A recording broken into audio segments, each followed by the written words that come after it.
अस्सलामु अलैकुम वरहमतुल्लाहि वबरकातुहू। नाज़रीन किराम, मैं आपका मेज़बान उमर फ़ारूक रहमानी। आप देख रहे हैं उमर जीपी टाइम्स। आप सभी का फिर एक बार मेरे चैनल उमर जीपी टाइम्स पर इस्तक़बाल किया जाता है।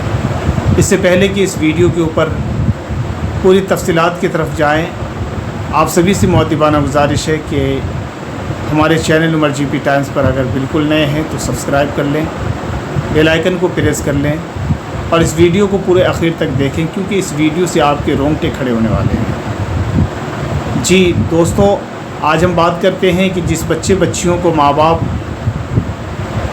इतने प्यार से परवरिश करते हैं, माँ जिस बच्चे के बोझ को 9 महीने पेट में उठाती है और 2 साल दूध पिलाती है, और बाप जिस बच्चे के हर अच्छी और बुरी ज़िद को पूरा करते हैं, आज ऐसी ही लड़कियां अपने माँ बाप की इज़्ज़त को तार तार करने में लगे हुए हैं।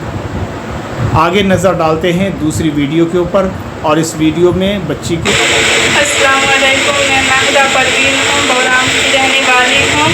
मैं एक लड़का से प्यार करती थी। उस लड़का का नाम नेमतुल्लाह है। वो रजवानी गांव के रहने वाले हैं और हम दोनों एक दूसरे से प्यार करते थे। ये बात हम घर वाले को बताए थे, पर वो शादी के लिए नहीं माने, इसलिए हमने एक गलत कदम उठाए हैं और हम दोनों निकाह भी कर चुके हैं और कोर्ट मैरिज भी कर चुके हैं।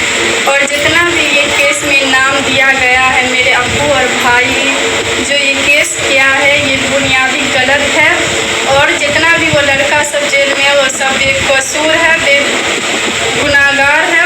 वो सबको जेल से बाहर निकाल देना चाहिए, क्योंकि वो लोग का कोई गलती नहीं है, क्योंकि हम अपने मर्जी से आए हैं। और आप लोग से गुजारिश है कि वो केस वापस ले लें, और मेरे भाई लोग और मेरे अब्बू जो केस किया है वो गलत है। बस इतना ही कहना चाहती हूँ। जी तो नाज़रीन किराम, जैसे कि आपने इस वीडियो में इस लड़की को देखा कि किस तरीके से वो जहर उगल रही है, जिस माँ बाप ने अच्छी बुरी सारी चीज़ों को इसके मंशा के मुताबिक पूरा किया, इसके हर खुशी और गम में साथ दिया। आप इस वीडियो में देखें कि एक जोड़ी है, एक लड़का एक लड़की, इसने भी मनमानी किया और अपने माँ बाप को इन लोगों ने भी शर्मिंदा किया, जिसकी वजह से इसे गांव के अंदर घुमा घुमा करके जलील किया जा रहा है। मैं तो कहता हूं कि इससे भी ज़्यादा इसके साथ संगीन सज़ा होनी चाहिए। ऐसे लड़के को पूरे बाल उतरवा करके गधे पर बैठा करके घुमाना चाहिए, और ऐसी लड़की को जो माँ बाप को शर्मसार करके रख देती है, पूरे समाज पूरे माशरे को बदनाम करके रख देती है, ऐसी बेटियों को तो बेशुमार जूते मुजमा के सामने लगने चाहिए और ऐसे निशान देने चाहिए ताकि फिर कोई ऐसी गलती न करे।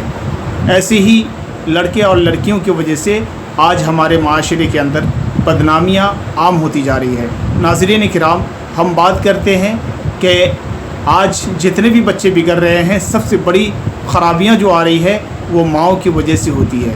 माँ अगर अपने बच्चों के ऊपर शुरू से ही ताकीद करे और सख्ती में रखे, बिला वजह बग़ैर ज़रूरत किसी के घर जाने आने का मौका न दें, रोड सड़कों पर या बाज़ारों में निकलने का मौका नहीं दें, तो ऐसा वक्त आ ही नहीं सकता है। तो बहरे कैफ़ कहना ये है कि आप अपने बेटे बेटियों का पूरा नज़र रखें कि वो कहाँ जा रहे हैं, किससे बात कर रहे हैं, उनके हाथ में बिल्कुल मोबाइल देखने न दें, और हमेशा अपने बच्चियों की निगरानी करें। बाकी अल्लाह ताला से दुआ करें कि अल्लाह ने हमें औलाद दिया है, अल्लाह पाक सरबलंदी भी दे और दुनिया और आखिरत में ज़लील होने से, रुसवा होने से अल्लाह हम सब की पूरी उम्मत की हिफाजत फरमाए, और हमारे बच्चियों को अल्लाह पाक सिरात मुस्तकीम पे चलने की तौफ़ीक़ इनायत फरमाए। नाज़रीन किराम, इस वीडियो पर अगर आप नए हैं तो हमारे वीडियो को ज़्यादा से ज़्यादा शेयर करें, ताकि और भी लोग इससे सबक हासिल कर सके और अपने बच्चियों को माशरे के अंदर सुधारने की कोशिश करें। याद रहे कि अपने बच्चों को जब वो बिल्कुल छोटे रहें, जब से ही दीनी माहौल में रखने की कोशिश करें, अपने घर के माहौल को दुरुस्त करें। घर के तमाम ख़वातीन भी 5 वक्त की नमाजी बने, घर के मर्द हजरात भी 5 वक्त की नमाज़ पढ़ें, दीन के रास्ते पे चलें, बच्चों को अच्छी और सच्ची सबक दें, झूठ बोलने से बच्चों की हिफाजत करें और गैर शरई बातों से दूर रखें, चुगलखोरी गीबत वाले लोगों से भी दूर रखें, और अपने बच्चों को दीनी मदारिस व मकातिब की तालीमात दें।